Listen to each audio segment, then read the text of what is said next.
Déclaration politique de la dynamique pour une sortie de crise. Aujourd'hui, les faits donnent raison à la dynamique pour une sortie de crise du SOC en sigle qui, depuis plusieurs mois,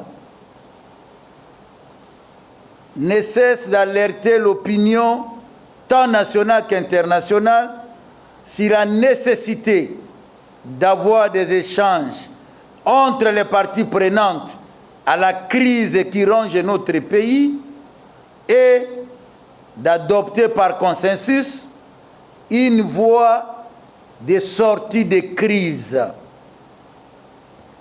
Les bras de fer qui opposent le président de la République au Parlement et au gouvernement en rapport avec la prestation de serment de 3 juges de la Cour constitutionnelle nommés en violation de la Constitution par le chef de l'État est la manifestation éclatante et dangereuse de la crise institutionnelle profonde qui mine la République démocratique du Congo. Il s'agit donc de la prise en otage du peuple congolais par les tenants de l'accord opaque et occulte. Face à ce climat délétère qui, de toute évidence, réunit tous les ingrédients d'une implosion aux conséquences imprévisibles, incalculables et pour le moins déplorables pour notre peuple, la dynamique pour une sortie de crise du SOC en sigle interpelle 1. Le commandant du peuple,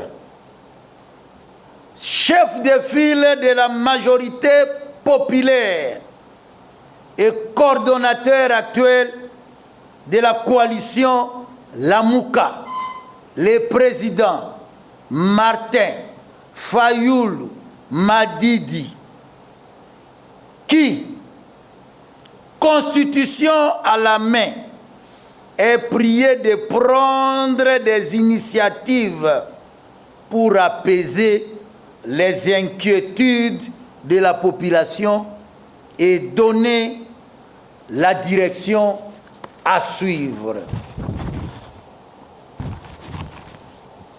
2. La DISOC interpelle les confessions religieuses et traditionnelles, à savoir les églises catholiques, protestantes, kimbanguistes et musulmanes, qui seront bien inspirés de proposer leurs bons offices pour favoriser les échanges entre les parties prenantes à la crise, à savoir d'un côté la coalition FCC-CACH et de l'autre la coalition Lamuka. 3.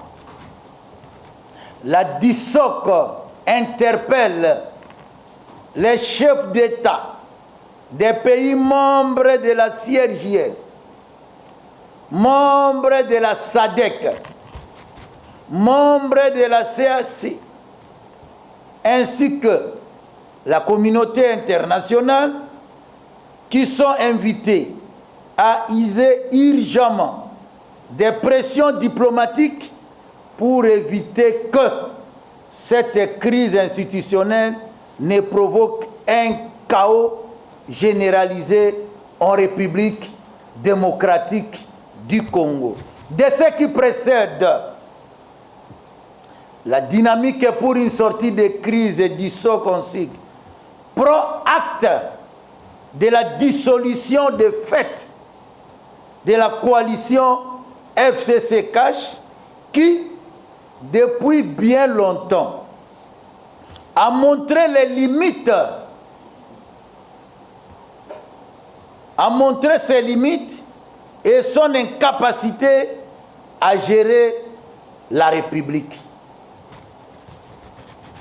En tout état de cause, la DISOC réaffirme que la proposition de sortie de crise portée par le président Martin Fayoulou Madidi, coordonnateur en exercice de la coalition Lamouka, reste la seule alternative crédible pour sortir le pays du blocage institutionnel actuel.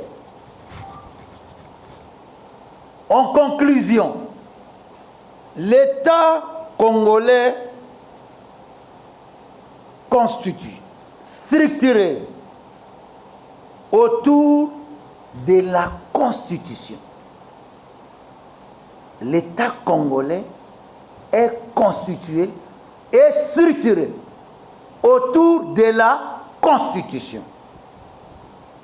Nous sommes donc tous soumis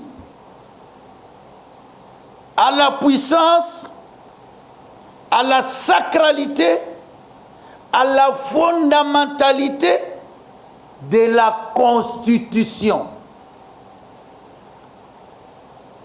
Nous sommes donc esclaves de la Constitution. C'est cela la vraie, ce que nous appelons état de droit. C'est ça, le vrai état de droit. Et le véritable état démocratique. Nous avons dit et nous vous remercions.